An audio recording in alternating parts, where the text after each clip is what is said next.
Welcome to Conflict Managed. I'm your host, Mary Brown. Conflict Managed is a weekly podcast about toxic work environments and how to fix them. We're glad you're here.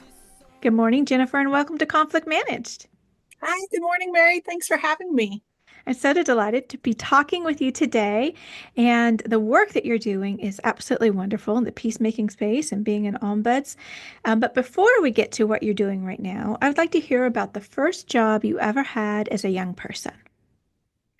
Yeah, so I've put a lot of thought into this question because it's I feel like a little bit deeper than some of your other guests have also been like, well, is it? And I thought, well, I definitely was a driven child, and so at 12 years old, I went to the Red Cross and got certified so I could babysit, and I spent a lot of time doing that for a lot of neighbors. We grew up on a military post, and so lots of military families needing babysitters, right?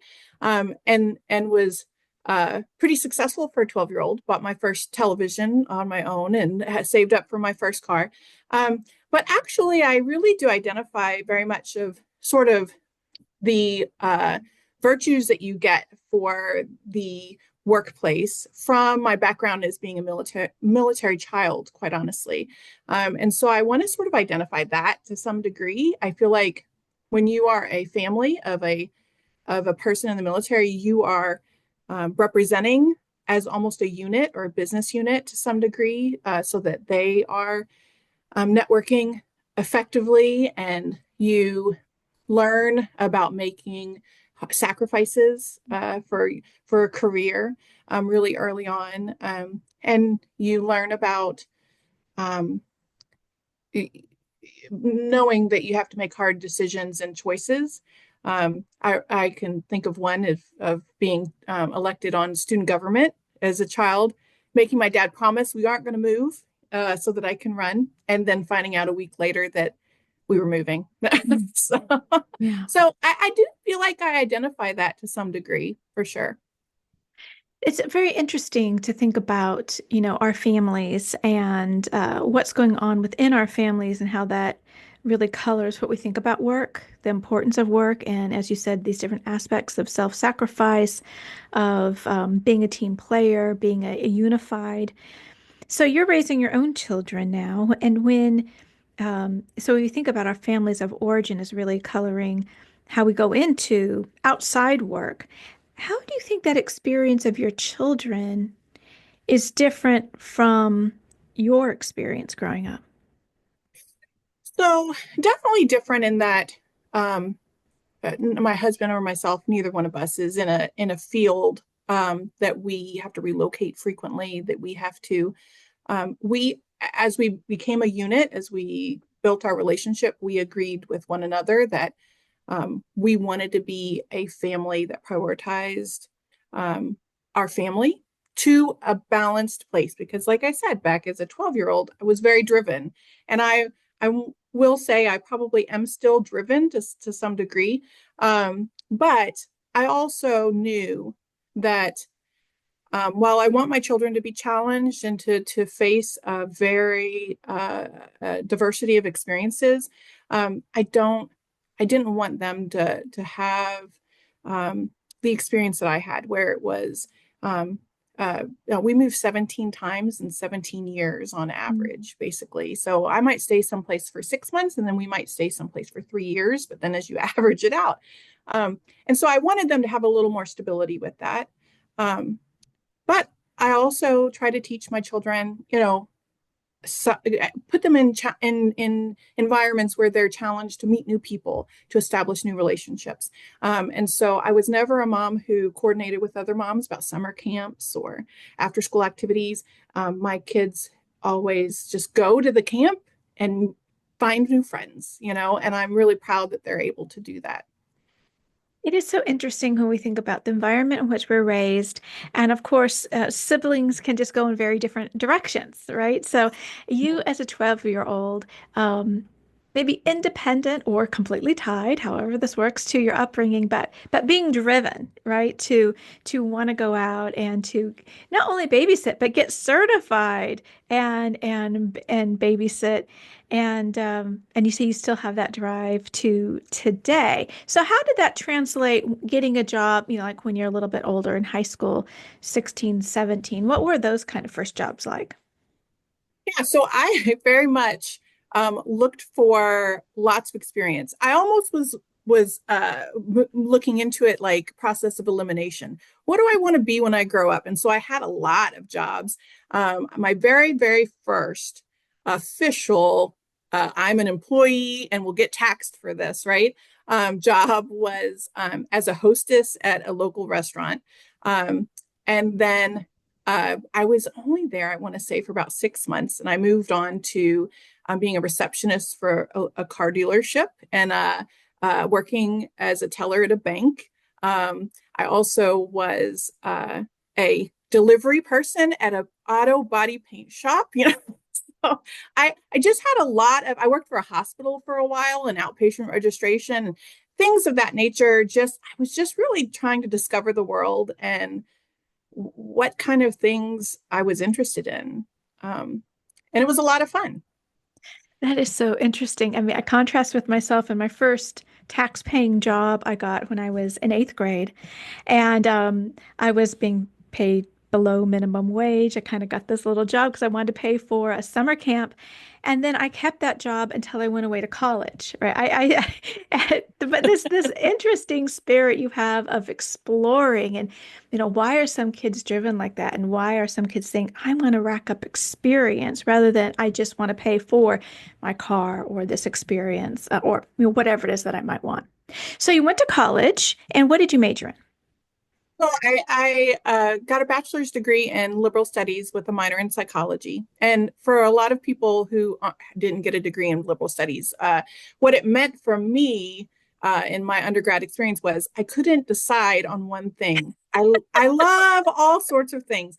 And so that degree allowed me to put together basically a proposal for the associate dean of 3 to 5 focuses of things I was interested in. So what I landed on were psychology, education, and communication, which I found, strangely enough, to really serve me well in the career that I am doing currently.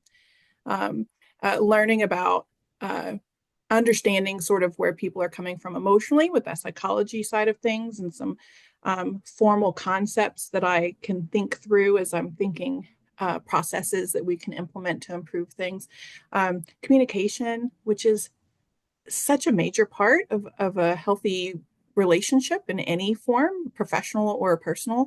Um, and the education piece, because a lot of times you really have to implement some formal education because depending on the background of your constituents, for me, working with MDs, DOs, medical practitioners, they went to school so focused on getting to a certain point, they weren't given opportunities to go into a teaching class or a communication class or marketing or those types of things. So it often they're very open to being educated about that, and I'm lucky to have some background in that as well. I love to sing the praises of humanities because I think that a lot of parents or grandparents, or when we think about what is a college education worth, what should somebody be doing, we want our people to be gainfully employed, right? We want them to, we're going to spend, it's a lot of money and time for usually for many times for families, but for the child, the young adult who's taking out these loans or whatever. And then what are they going to get on the other side? And when you say something like humanities or for me, philosophy, it can be very scary. It's like, what the heck is that? I know what it means to be an engineer or to be a nurse or to be a physical therapist or to be an accountant. These are these very, tangible we can get our mind around. And yet I would want to say that both you and I are gainfully employed. We're doing just fine, that these skills that the humanities give you are the skills of the 21st century and beyond, right? So if we want transferable skills, if we want to be agile, we want to be able to learn new technologies and all the people skills and everything else, the imagination and the critical thinking, um, an ode to humanities. It is not a wasted degree. It's actually very practical in the thought economy and the kind of economy that we have today, which is just filled with change. Definitely. I would definitely support what you just said. I think, and like I said, I'm working in a field where they did not have the opportunities to learn formally in that way. And so they have to come with an intuitive nature for those types of things. Otherwise, they can be amazing doctors and struggle with a lot of things that people expect them as doctors to be. Yeah, I mean, unfairly, I think in particular in the medical profession with doctors, they are highly praised in our society, and that is rightly so because they do so much good. But then we expect them to have all these other sorts of expertise when actually, to be so good at what they're doing, they have narrowly focused. And it is, I think, an extra unfair burden to expect them to be able to be good at everything, to know everything when they know how to maybe fix a knee or anesthesiology or whatever it might be. Right. And we drill down. For many years in my office, I worked with the House Staff Council, which is a student government sort of entity for these residents and fellows. And I had a House Staff Council president who started out in ophthalmology and then transitioned to emergency medicine in the middle of his journey. And I was close with him and fascinated by the change. And I said, "Tell me about what motivated you to do that?" And he said, I really wanted to learn about a lot of things, and I was just learning a lot about the eye, right? And so, so and that person, I would say, has an innate personality that wants to be a lifelong learner and be sort of wide knowledge set of knowledge. Does a lot of wellness work now, so their personality makes a lot of sense for them to have transitioned into more of a broad spectrum. But it is a challenge, definitely in the field that I have spent many years trying to help them with. I did a workshop on residents as teachers, and we did one on residents in business. And so these are the things we can offer outside of their clinical setting that provide some extra things for them. Oh, that's wonderful, right? Taking care of the whole person, no, independent of the kind of profession we're in. It's lovely to have those opportunities. So, when you graduated from college, what was your first job out of college? Well, so out of college, immediately I went into a home healthcare company, and I was in their accounts receivable office, and specifically lab focused. And I learned a lot from that job, and I learned a lot about myself in that job. Really, what I found is my skill set came around seeing patterns and large scale issues. So one thing in particular was that as they had set up this healthcare company, it was growing really quickly, and you have what's called a CPT code. You attach it to, let's say, a venipuncture, or actual sticking the needle in for the to draw the blood or things of that nature. And what I realized was whoever had initially set up the codes for that procedure had set it up with internally the wrong code. And so I was noticing that these $5 charges on every account that I went to were never paid. My job was to go into an account and to figure out what was wrong in that account for whatever health insurance company to pay it. Was there information missing? Was it not coded right? So I started out just looking at Susie Smith and what was going on with Susie Smith. And then I realized that 5,000 people hadn't had that $5 charge paid ever in the history of the whole company. Or maybe more than 5,000. And so I went to my supervisor and I talked about it with them. They took it up the chain, and we realized we had to drop all of these charges with the right code on it. And so it was really eye-opening for me how much of an impact I could make in a bigger way, even though I was a cog, in the wheel, and I was working on this one specific piece. But it was still within my capacity to see beyond my piece and bring value to the team, bring value to the organization. So um, it was a great first job, um, and I really enjoyed it. But ultimately, that company actually ended up shutting down within about a year of me working there. In that time frame, I had become a supervisor in the company, and sometimes I wonder what would have happened if they hadn't shut down. Because it was very a big opportunity for me, and I really think it was a there were a lot of things that went into why it had to shut down, but it would have been a wonderful career potentially, and where would I have ended up? So It's such a wonderful lesson and experience to have as a young professional to be doing your job, to notice something, and then to be listened to, and then to make a real impact, right? We all, no matter where we are in our career, we want to be seen for the work that we're doing. And I'm sure that has had an effect of the reasons why you show up and the reasons why you pay attention and this already sort of curiosity that you've talked about and how it actually can pay off, right? And I'm very interested in the kind of professional development of our reputation, and that because we never know when an organization is going to close through, or we're going to be laid off, or something else is going to happen, or we're going to have to move, right? And so, what do we have? What can we always take with us? Our reputation. Who am I? And the reputation is not always external. Who do other people say that I am? But who am I? Who do I say that I am? In the sense of how do I show up for myself? What are my standards for excellent work? What are my, as you talked about earlier, you and your husband having this conversation about what is the life that you want to have? What is this reasonable delineation of work life? And those kinds of conversations sometimes we just don't have them because we're just so in the muck of the day to day. But I am really interested in this building of professionalism and reputation, my reputation to myself and then my reputation in the world. right, yeah, I agree. I think that when you feel confident in what your strengths are, what your attributes are, what you're bringing forward, your ideologies, um, it does bring you a level of just assurance and confidence when you're speaking and when you're sharing your thoughts. Um, I also, when I talked about the residency teachers in business, I also worked for a number of years bringing in speakers for a leadership series for our residents and fellows. And it turned out to be that a lot of our department chairs and our deans came to it as well. One in particular, I had partnered with the Army, and I had a colonel from Walter Reed come and speak, and he talked about leadership brand.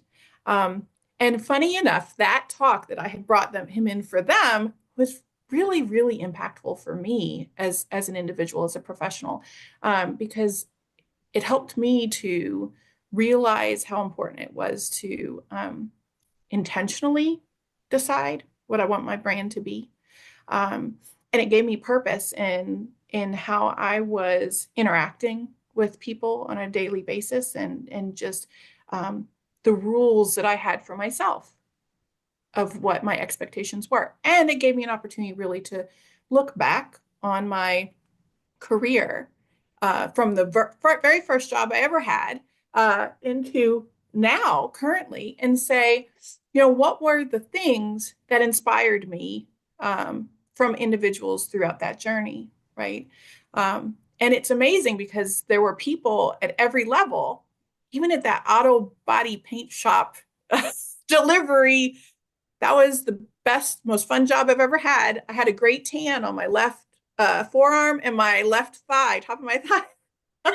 but but I had a manager who really valued my voice and spoke to me as an equal and let me weigh in on things where I could weigh in, and in different places along my career up to my professional level now.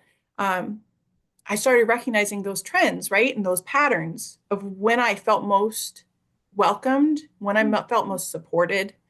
And I knew that's how I wanted to be. Mm, And that really helped me to create my identity and my leadership brand mm. for sure. Yeah, I mean, a lot of times we just show up and we are being led and leading and not really thinking about intentionally doing it, right? Because we just act, innately, we just sort of go by what worked for us and what didn't work for us. But, I'm absolutely clarity is kindness. And I usually talk about expectations externally. So at work, many people don't really know what is required of them because we think they should know or whatever it might be. So we're not exactly clear. Or maybe I don't know what you should be doing. So how am I supposed to tell you? But for ourselves, right?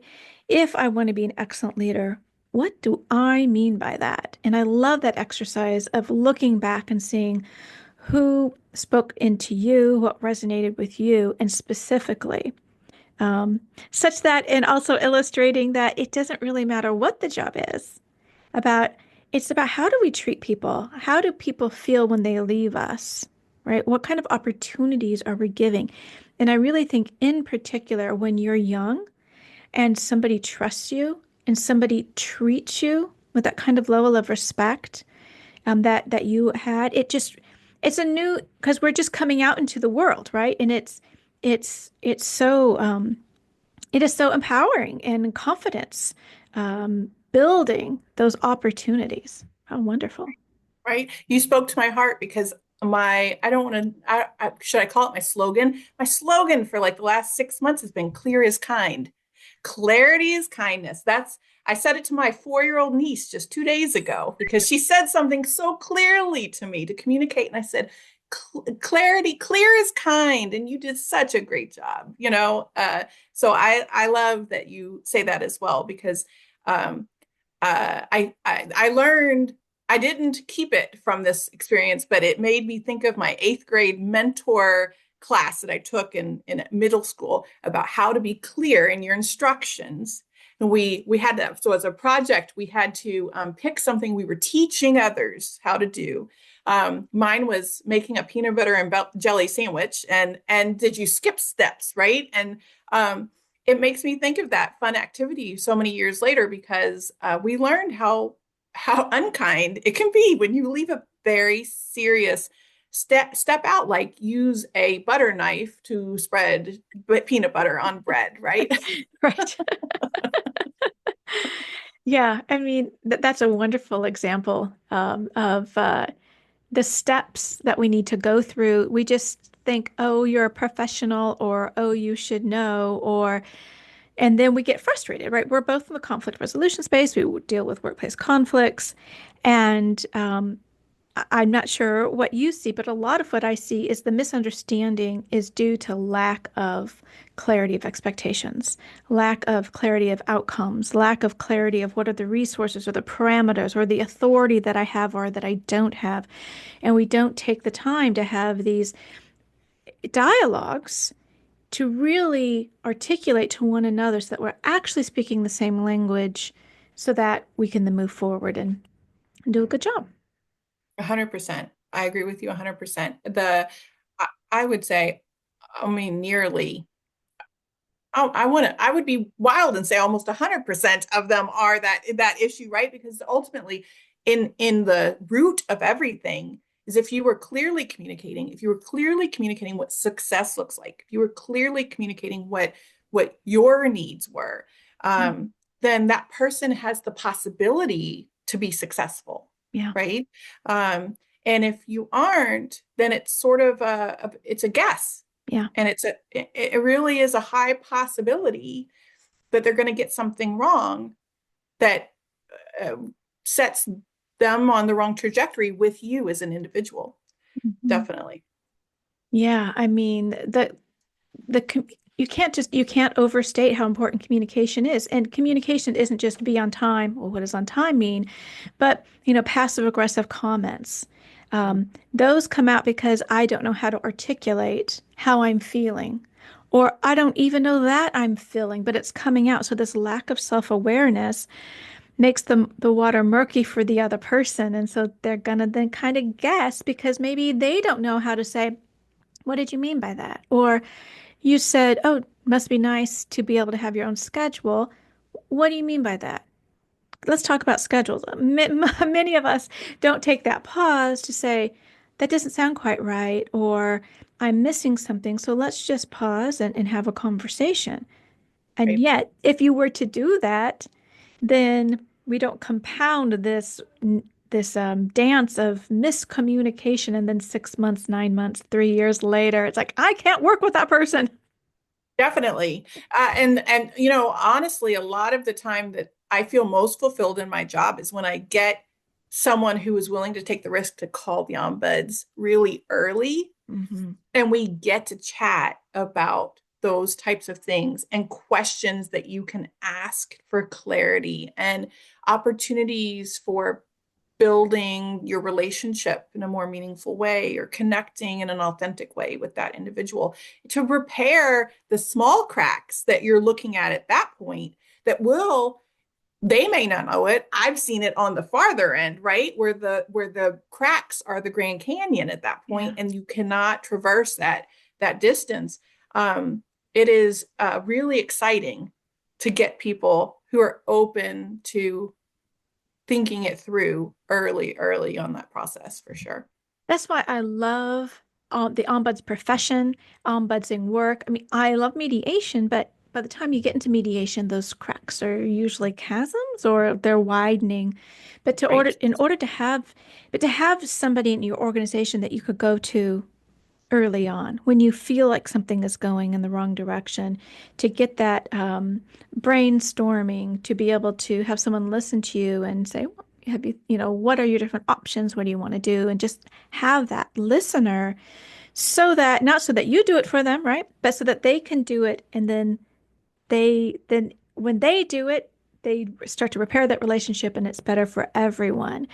So, Jennifer, you mentioned that you're an ombuds. I love the ombuds profession. So, for those who are listening who don't know about what an ombuds is, such a funny word, what is an ombuds? I didn't know I'd be asked the definition. So let me.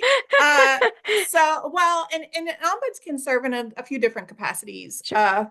For me, I am an unofficial and informal uh, conduit for solutions, for resources. So someone might call me and ask the process with my institution for X, Y, and Z. I help to connect them to the right people, the right pages, resources, so they can decide if that is a path they want to take. Um, I also, like I said, often will end up coaching some because our world is kind of interesting. Medical education, especially graduate medical education, is in my institution at U of L, University of Louisville, uh, is all worked through the university. That's not always the case. Sometimes the graduate medical education office is through the hospital. And so a lot of the rules are put in place for the students that apply to our learners because they're through the university. They are classified as students through the University of Louisville. And so I have to kind of help them think through what are um, what are the academic options for you? What are the workplace options for you? How do you foster the workplace relationships, but also how do you understand the academic uh, pieces of that as well and obligations?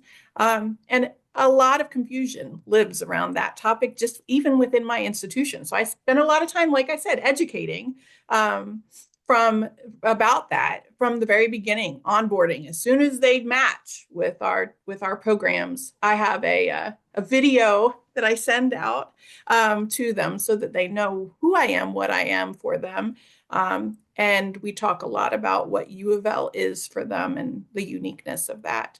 Um, so it is very exciting field to be in. It's a very complex environment to be in. Yeah. And as an ombuds, that can be complicated, that can be difficult because clear is kind, and our world is not clear.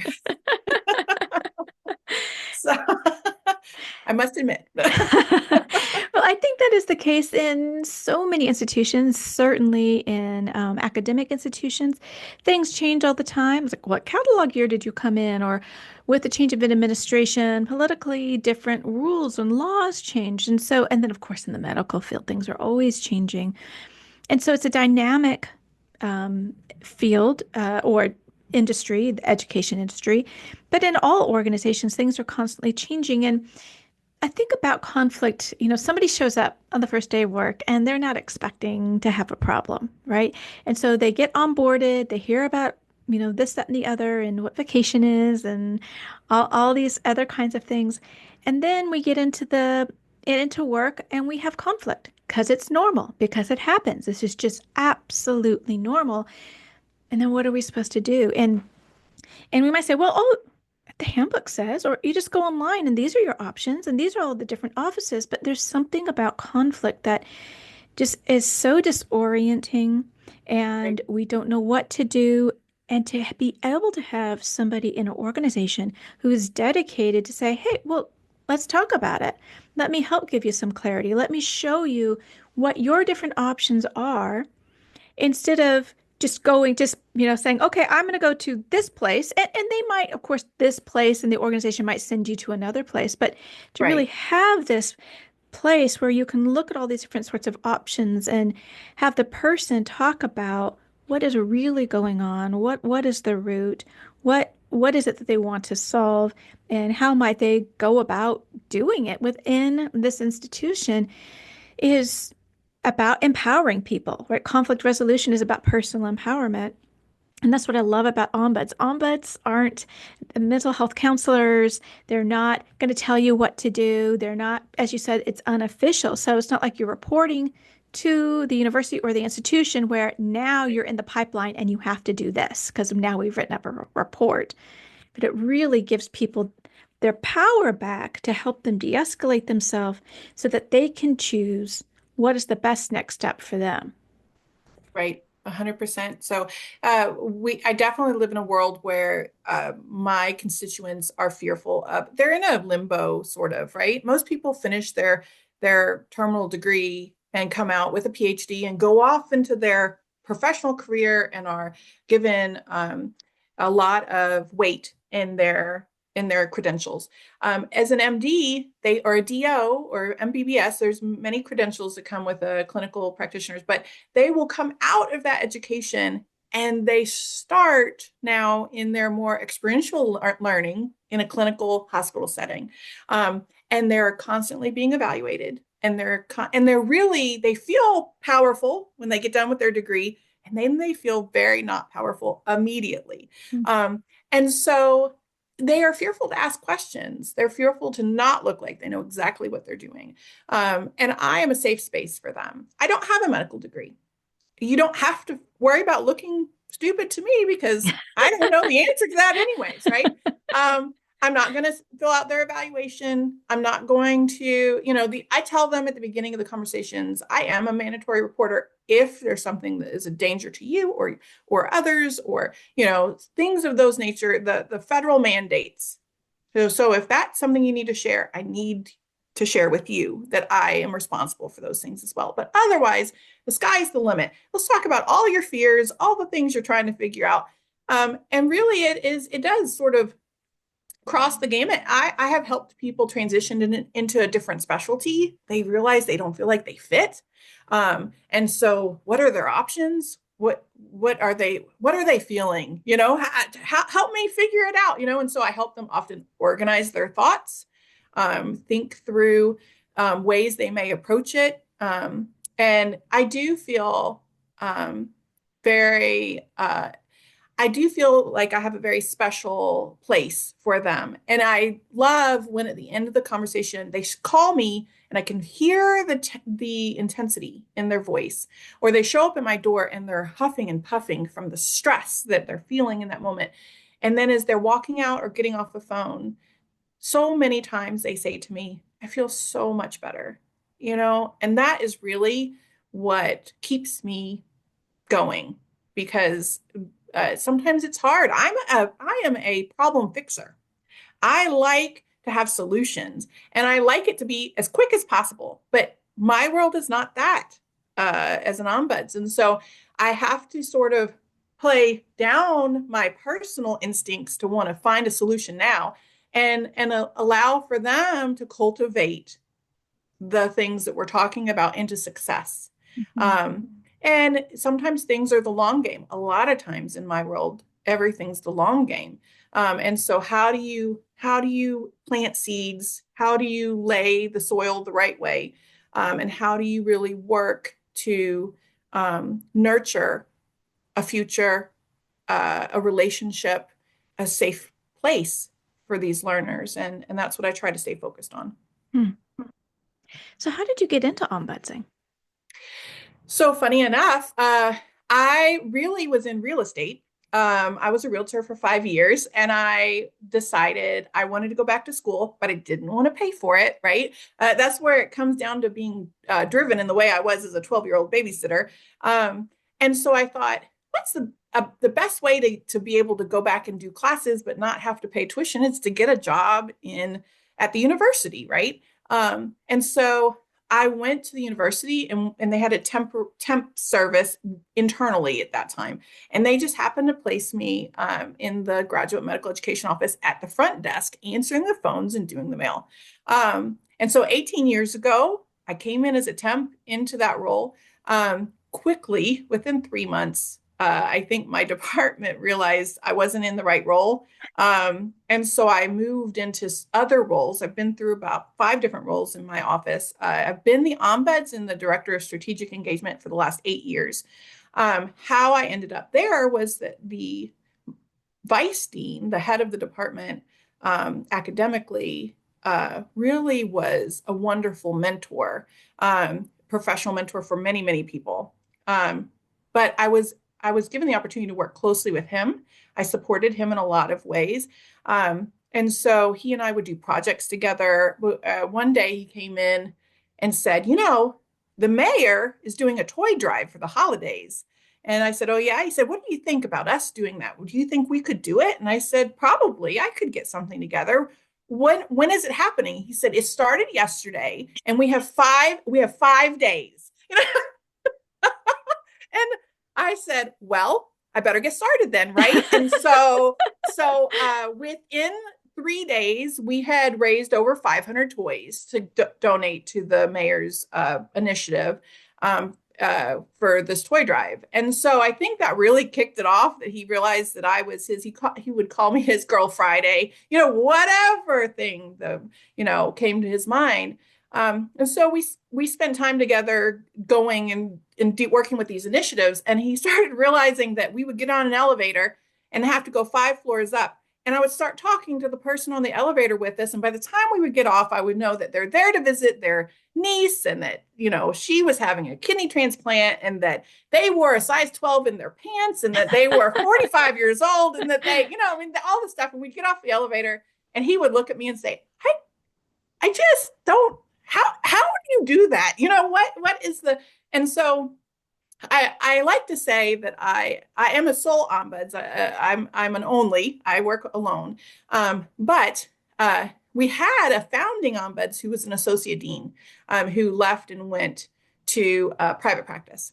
And so after that associate dean left, my vice dean was really sort of trying to figure out how can we reframe this. We had realized in that experience that there were some conflicts of interest of being a faculty member, and so the learners in her department really couldn't feel safe approaching, right? And so by then I had about 9 years of experience. He knew about my just this weird thing where people just want to tell me things that I don't know how that happens, really. But he came to me and said, "What do you think? Do you think this is something you'd like to do?" And I just responded and said, I'm not trained for this. I don't know how to do this. And he said, I think you are more qualified than you think you are. And that was it. That was how I became the ombuds. And I spent the first few years trying to believe him, that I would be good and at doing it. And he mentored me through my first 3 years as well. And then he retired. So I have spent a number of years relishing in the things, the confidence he gave me in a lot of ways, and also appreciating the strengths that I had identified in myself, appreciating that he was willing to recognize those things in me. Mm. What a just a great example, and not to embarrass you, but of professionalism, right? So you come as a temp secretary because you want to do something else, and here you are in this wonderful career 18 years later. And largely it's because of how you showed up and being yourself and this work ethic so that it's seen by other people because we deeply desire to be around other people who are competent, who will do whatever is needed at the time. And the reciprocity of though being seen, right? Which then feeds Right. into our desire to show up more and then people see us more. It's this really wonderful symbiotic relationship of picture of health. Of course, toxicity can go the other way, where it's one thing and then which causes another thing, and now we've got these toxins in the air because of the snowball effect of the good or the bad. Right. So, as somebody who is a professional ombuds in the peace space who is interested in helping people deal with their conflicts, how do you deal with conflict? Or can you tell us about a time that you had a conflict at work and how you dealt with it? Sure. So, I mean, as an ombuds, I would say I get a lot of experience dealing with conflict in a way that is an outward influence into me, right? If I think through what conflict I deal with on a daily basis or in my own realm, um, I will say, I mean, I try my best to come at the world and at my daily life with the perspective of I'm okay, you're okay. I'm okay. I'm not perfect. I'm okay. And I want your independent, idiosyncrasies and the thing that makes you you, even though they might be sometimes a little difficult to deal with. For me, as my personality, I want to remind myself that you're okay too, and we're just trying to intermingle. We're just trying to function right together, and I really try to allow that to just wash over me in a level of acceptance and to not try to internalize the things that maybe would typically, I don't know. I'm actually not. Personally, I'm sort of the middle ground person. I'm the person who is the glue to some extent with siblings, and that things don't bother me much. And so maybe it makes it easier for me.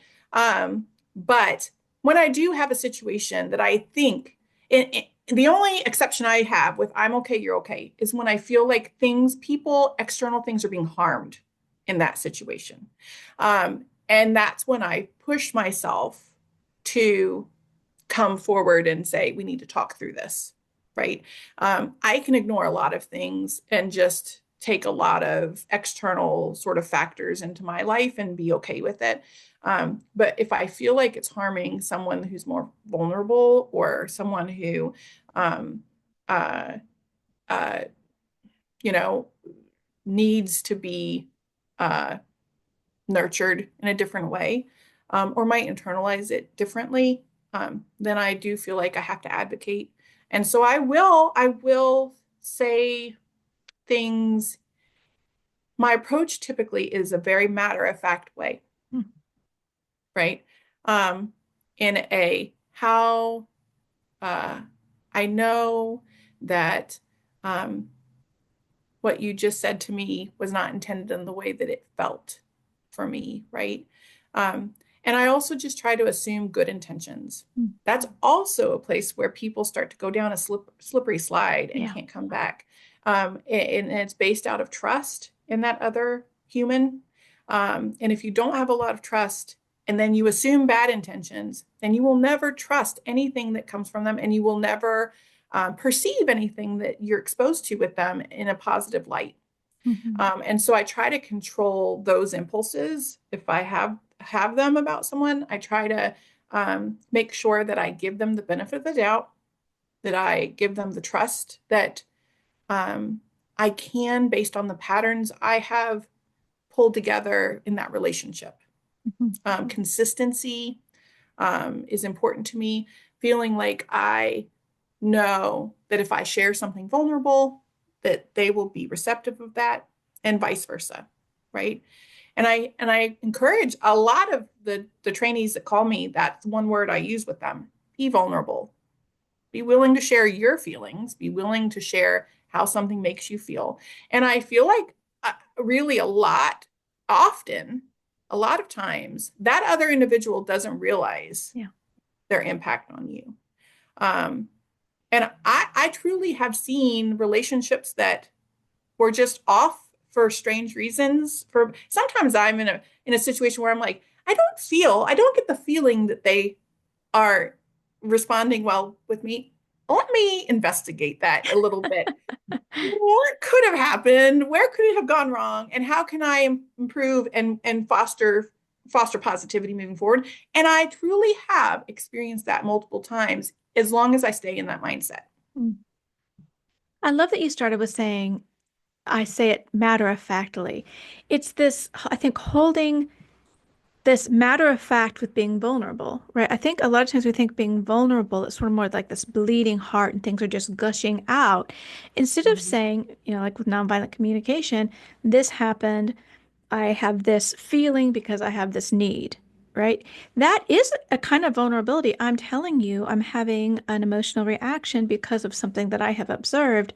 But when we package it in this relatively matter of fact, instead of I'm angry or I'm crying, all of this emotion it's very hard to listen to what the message is, right? Right, And so when you can de-escalate yourself to really share appropriately, right? Appropriately, vulnerably. Um, but if I say, you know, this made me angry, or this made me angry, right? This it made me angry because I have this need. I am stating the facts, and part of the fact is about me and my response. And therefore, this is what I would like, this is my request I have moving forward. But it is finding that in those difficult conversations that where you're inviting somebody else in means that you really have to be in control of yourself. Or if you're not in control of yourself, it's probably not the time to have a difficult conversation. right, right. And I won't sit here and say I'm perfect at it all the time. Sometimes an ombuds needs an ombuds, right? Of course. And you need to be reminded of those things. And I can look back at those experiences and recognize that I was too emotional in that moment, Mhm. and think through how would I do it moving forward. How would I change that, the actions I took at that time. But I had a lot of practice out. Honestly, I can never speak about myself without sort of acknowledging a journey we as a family had for 13 years. For 13 of the 18 years I've been in GME, my mom was living with Alzheimer's.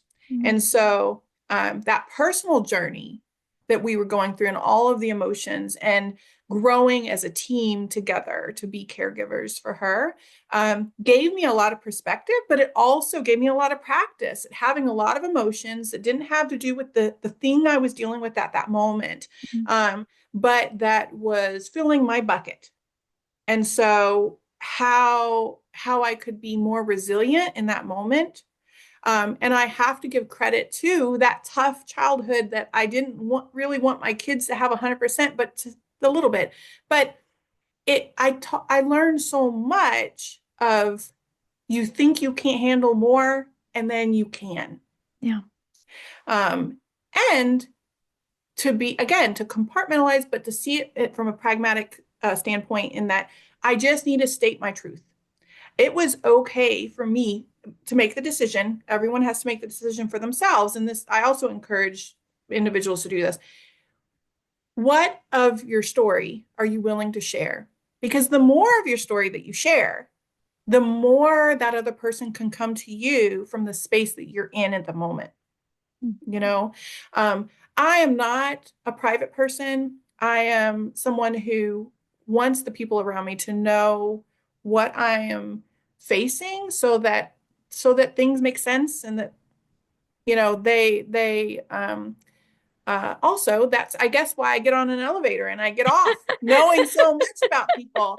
Um, I've had times where I get on an elevator and someone's upset, and I am able to talk with them and find out it's about being a caregiver and taking care of an elderly parent or a parent who's ill, or a child, or a, and I'm able to speak from an authentic place of experience and um, help them through that. And just even if it's like, oh, I have to find an assisted living facility. I need to find a rehab place. I need it. And we talk about how I toured many places and the things that I was drawn to and the things that I really didn't love, but that you have to decide as an individual and as a family what it is that your person needs, right? And so those are things that I share. Those are the things that I have learned, have been my life lessons about how I approach life now, in my career and in my personal space as well. Yeah, this idea of resilience. A lot of times when we think about conflict management, we think, okay, I've got this need, or I've got this need or want, and you've got this other one, and who's going to win, right? But it's so much more than that if we allow it, right? Sometimes it does take us a long time to learn lessons, but if we think about, I'm in this for the long haul, which is my life, right? And I want to become resilient. And it's not about just this isolated conflict, but if I choose to show up well, that's going to help me in the next one and the next thing. And as you know, as you just stated, life is hard. We have to deal with really, really difficult things. And the more that we invest when things are a little bit hard, then we are going to develop those competencies and confidence for when the difficult things happen. And they happen to all of us. Death Yes. is where we will all end up. And most of us will get sick at some time along the line and or be with people that we love that get sick and everything else, right? And so life is filled with sorrow and hardship and joy. It's all of Mhm, it, right? But mhm. in the difficulty, which we know is going to happen, if we think about at work, the conflicts that happen as opportunities, a school for virtue, an opportunity to decide who I'm going to be and who am I going to be in this relationship with this person who's causing me pain? How am I going to respond to them? What kind of bridge am I going to build with them? And then see that that translates other places because we're continually making ourselves and this resilience, right? Of it's not getting rid of pain. That's not possible. In life, you will not escape pain. But how do you go through it so that it's not harder than it needs to be? Right. And I have found for me, going through it is easier when I have people with me. And even if they're not actively supporting me, but they just uh, they help express their understanding Mm-hmm. for me. It helps me to feel not so isolated, right? And not so alone. Um, And so, leaning back into the ombud side of things, last year for me as an ombuds, I was faced with more what I would classify as tragedy, as an ombuds than ever before in my career. And it was a challenging year because it was really about how do I help leadership in programs support the individual trainee going through a tragedy and then support their peers that are feeling so many emotions with that tragedy that one individual is feeling, and then support their leaders, their faculty that are also trying to support and feeling unsure. The majority of people don't know how to have hard conversations and how to approach hard things, right?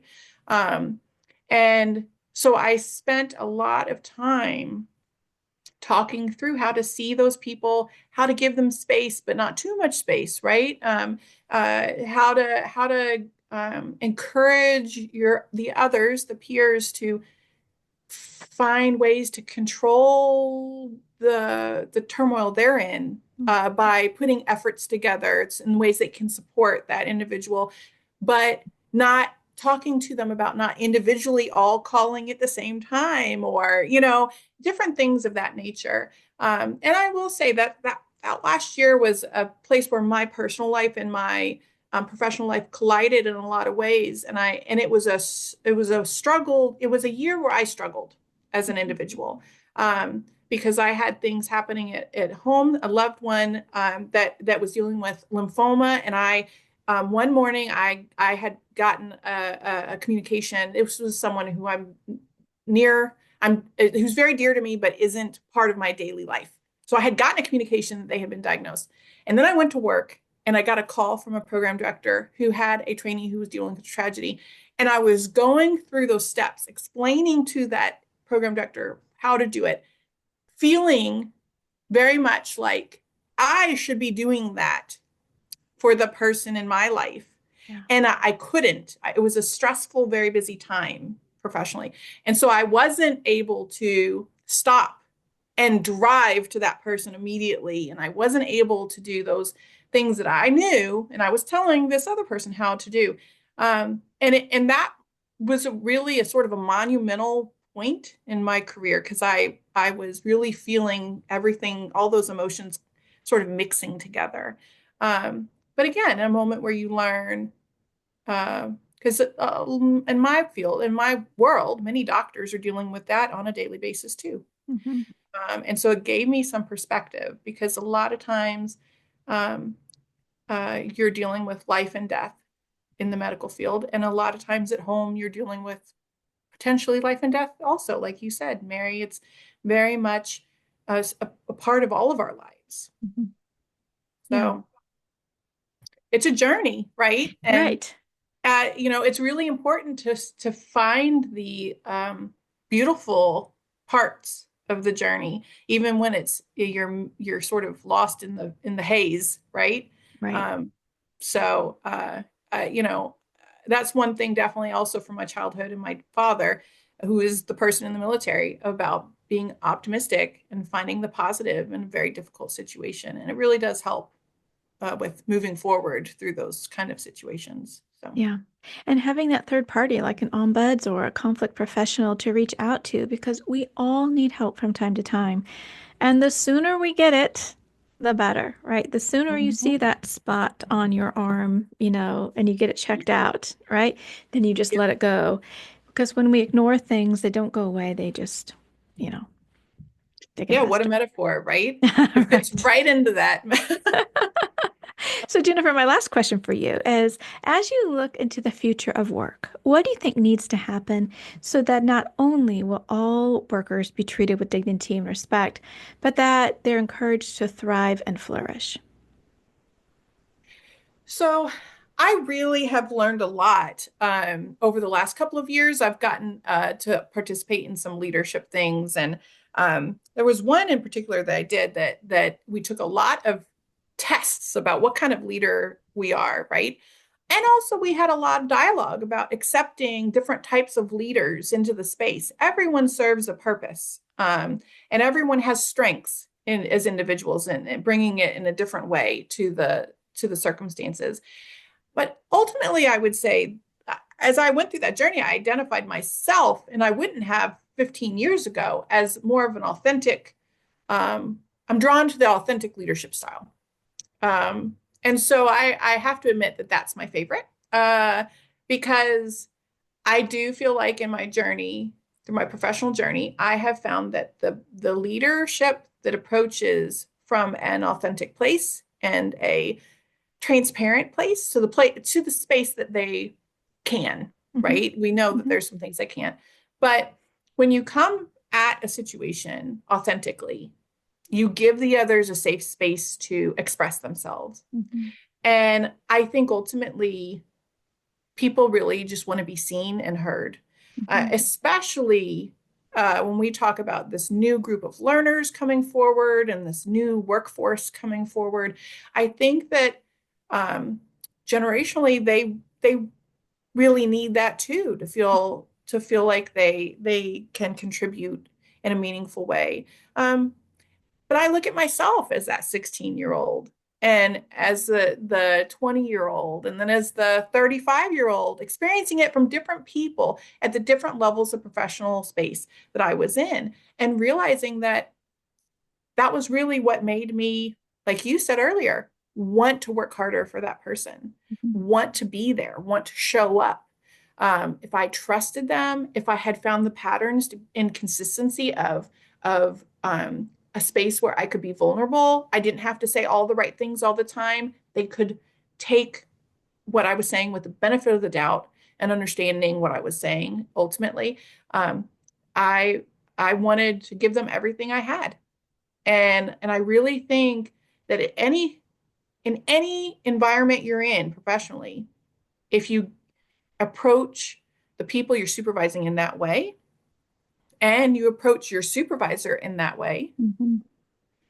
that we can have really functional, dynamic, um, really cultivate a great workplace for everyone. We're all adults and we all should be treated as adults. And Yeah. I also say, maybe should this be my last parting thing I say, but I also say, in the end, they're not going to write on my headstone the best GME office worker around, you know? I Right. want to be a great human. I want to Right. be a great contributor to my society and my environment. And as long as you stay focused on what your leadership brand is, what your brand, if that's what you want to be, is just vulnerable, authentic, and driven and forward thinking and whatever it may be, or just stable and a pillar of consistency, and you could rely on that person, whatever it is. If you give the people around you that understanding and you stay consistent with that, then you're contributing to the best of your ability to your environment, right? Yeah. And that's what we all hope for ourselves and for the people around us. Yes, absolutely. I love that. Authenticity and patterns of consistency. I mean, we so much want these stable environments to be able to read the room. And again, that goes back to clear, being kind, right? Right. Consistency is that kind of clarity that we all want. Well, Jennifer, thank you so much for being on Conflict Managed. What a great conversation.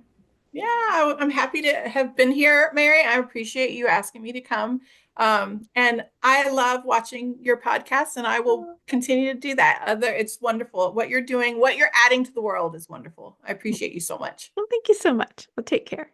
Jennifer, thank you so much for being on Conflict Managed. We met a couple of years ago at an International Ombuds Association meeting, and it's wonderful to go to conferences because you get to meet like-minded individuals and people who are doing the work, as Jennifer really is doing the work to bring about healthier work environments. I really appreciate the work that she's doing. Conflict Managed is produced by third-party workplace conflict restoration services and hosted by me, Mary Brown. You can find us online at 3pconflictrestoration.com. Come back, we have new episodes every Tuesday. And if you'd like to watch this conversation with Jennifer and I, you can find it on YouTube at 3P Conflict Restoration.